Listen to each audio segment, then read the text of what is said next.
કડી તાલુકાના ગ્રામ્ય વિસ્તારોમાં પડેલા ભારે વરસાદને કારણે જળબંબાકારની સ્થિતિ સર્જાઈ છે, જેના લીધે કલ્યાણપુરા રોડ પર આવેલા અનેક ગામો સંપર્ક વિહોણા બની ગયા છે.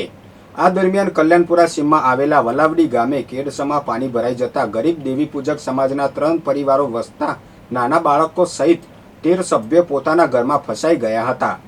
ઘટના અંગે જાણ થતાં જ કડી ડિવિઝનના ડીવાયએસપી ડોક્ટર હાર્દિક પ્રજાપતિ પોતાની ટીમ સાથે તાત્કાલિક સ્થળ પર દોડી ગયા હતા અને પાણીના પ્રચંડ પ્રવાહ વચ્ચે સ્થાનિકોની મદદથી સાહસિક રેસ્ક્યુ ઓપરેશન હાથ ધરી તમામ 13 લોકોને સુરક્ષિત બહાર કાઢ્યા હતા.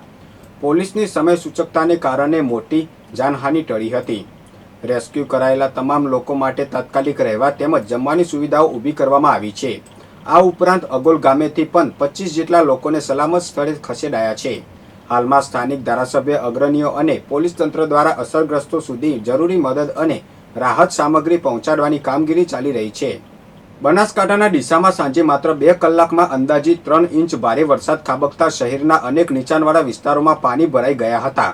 અચાનક આવેલી આ મેઘમહેરને કારણે વાહન ચાલકો અને સ્થાનિકોને અવરજવરમાં ભારે મુશ્કેલીનો સામનો કરવો પડ્યો છે.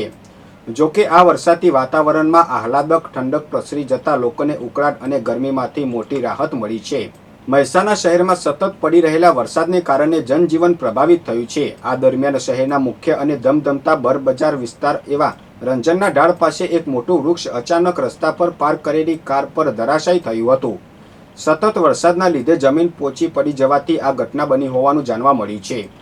બરબજારમાં વૃક્ષ પડતા જ ક્ષણભર માટે અફરાતફરીનો માહોલ સર્જાયો હતો અને બનાવની જાણ થતાં જ આસપાસના સ્થાનિક લોકો દોડી આવ્યા હતા.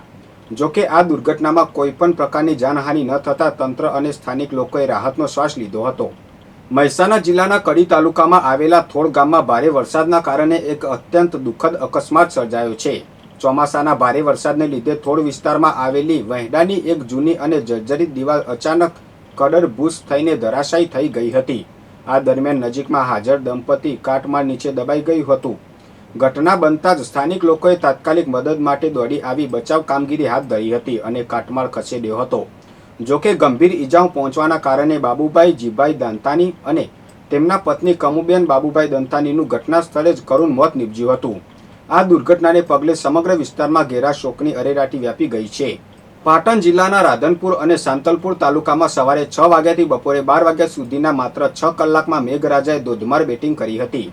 રાધનપુરમાં 9 ઇંચ, સાંતલપુરમાં 6.6 ઇંચ વરસાદ નોંધાતા બંને તાલુકામાં જનજીવન અસ્તવ્યસ્ત બન્યું હતું.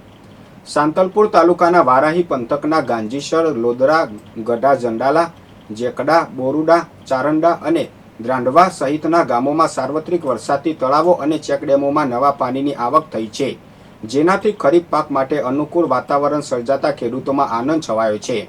જોકે નીચાણવાળા ખેતરોમાં પાણી ભરાવાથી તાજેતરમાં કરાયેલા વાવેતરને નુકસાન થવાની ભીતિ પણ સેવાઈ રહી છે.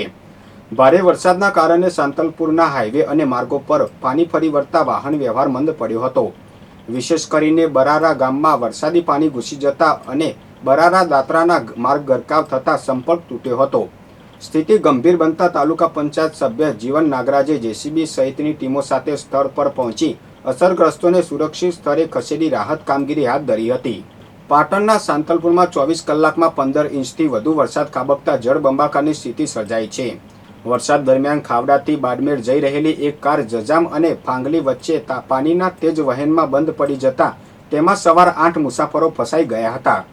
ઘટનાની જાણ થતાં જ સાંતલપુર પોલીસ ટીમ સ્થળ પર પહોંચી હતી અને ફાંગલી ગામના સ્થાનિક યુવાનોની મદદથી કલાકોની મહેનત બાદ તમામ 8 મુસાફરોને સલામત બહાર કાઢ્યા હતા. રેસ્ક્યુ બાદ તમામ લોકોને ફાંગલી પ્રાથમિક શાળા ખાતે સુરક્ષિત આશ્રય અને ભોજન પૂરું પાડવામાં આવ્યું હતું. ચોમાસું જામતાની સાથે જ મહેસાણા જિલ્લાના સતલાસના સ્થિત ધરોઈ ડેમમાં ચાલુ સિઝનમાં પ્રથમવાર નવા નીરની આવક શરૂ થઈ ગઈ છે. ઉપરવાસમાં પડેલા વરસાદને કારણે ડેમમાં હાલ 486 ક્યુસેક પાણી આવી રહ્યું છે, જેના પગલે ધરોઈ ડેમની વર્તમાન જળ સપાટી વધીને 605.09 ફૂટે પહોંચી છે. હાલની સ્થિતિએ ડેમમાં કુલ જળ સંગ્રહ ક્ષમતાના 45.73% જેટલો પાણીનો જથ્થો ઉપલબ્ધ છે.